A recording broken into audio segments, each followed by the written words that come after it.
On the morning of September 11, 2001, 19 men armed with box cutters directed by a man on dialysis in a cave fortress halfway around the world using a satellite phone and a laptop directed the most sophisticated penetration of the most heavily defended airspace in the world, overpowering the passengers and the military combat-trained pilots on 4 commercial aircraft before flying those planes wildly off course for over an hour without being molested by a single fighter interceptor.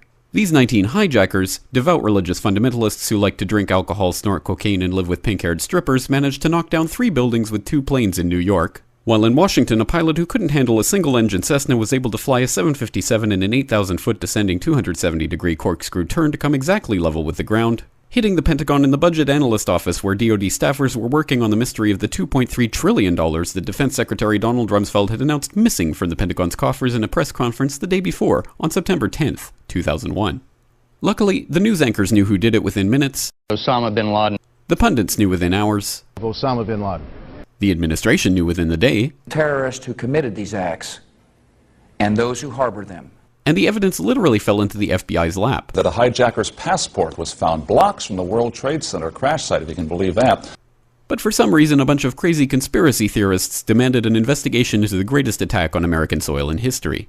That investigation was delayed, underfunded, set up to fail, a conflict of interest, and a cover-up from start to finish.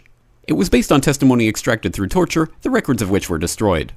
It failed to mention the existence of WTC-7, Able Danger, P-TECH, Sibel Edmonds, OBL and the CIA, and the drills of hijacked aircraft being flown into buildings that were being simulated at the precise same time that those events were actually happening. It was lied to by the Pentagon, the CIA, the Bush administration, and as for Bush and Cheney, well, no one knows what they told it because they testified in secret, off the record, not under oath, and behind closed doors. It didn't bother to look at who funded the attacks because that question is ultimately of little practical significance. Still, the 9/11 Commission did brilliantly answering all of the questions the public had, except most of the victims' family members' questions, and pinned blame on all the people responsible, although no one so much as lost their job, determining the attacks were failure of imagination. Because Nobody in our government, at least, and I don't think the prior government that could envision flying airplanes into buildings. Except the Pentagon, FEMA, NORAD, and the NRO.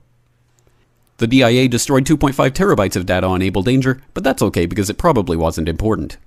The SEC destroyed their records on the investigation into the insider trading before the attacks, but that's okay because destroying the records of the largest investigation in SEC history is just part of routine record keeping. NIST has classified the data that they used for their model of WTC-7's collapse, but that's okay because knowing how they made their model of the collapse would jeopardize public safety. The FBI has argued that all material related to their investigation of 9/11 should be kept secret from the public, but that's okay because the FBI probably has nothing to hide. This man never existed, nor is anything he had to say worthy of your attention, and if you say otherwise, you are a paranoid conspiracy theorist and deserve to be shunned by all of humanity. Likewise him, and her. And her, and her, and him. Osama bin Laden lived in a cave fortress in the hills of Afghanistan, but somehow got away.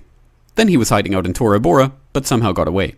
Then he lived in Abbottabad for years, taunting the most comprehensive intelligence dragnet employing the most sophisticated technology in the history of the world for a decade, releasing video after video with complete impunity and getting younger and younger as he did so, before finally being found in a daring SEAL team raid which wasn't recorded on video, in which he didn't resist or use his wife as a human shield, and in which these crack special forces operatives panicked and killed this unarmed man, supposedly the best source of intelligence about those dastardly terrorists on the entire planet.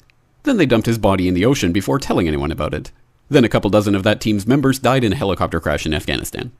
This is the story of 9/11, brought to you by the media which told you the hard truths about his head could be seen to move violently forward. And they took the babies out of the incubators. And mobile production facilities. And the rescue of Jessica Lynch. If you have any questions about this story, you are a batshit paranoid tinfoil dog-abusing baby hater and will be reviled by everyone. If you love your country and or freedom, happiness, rainbows, rock and roll, puppy dogs, apple pie, and your grandma, you will never ever express doubts about any part of this story to anyone. Ever. This has been a public service announcement by the Friends of the FBI, CIA, NSA, DIA, SEC, MSM, White House, NIST, and the 9/11 Commission. Because ignorance is strength.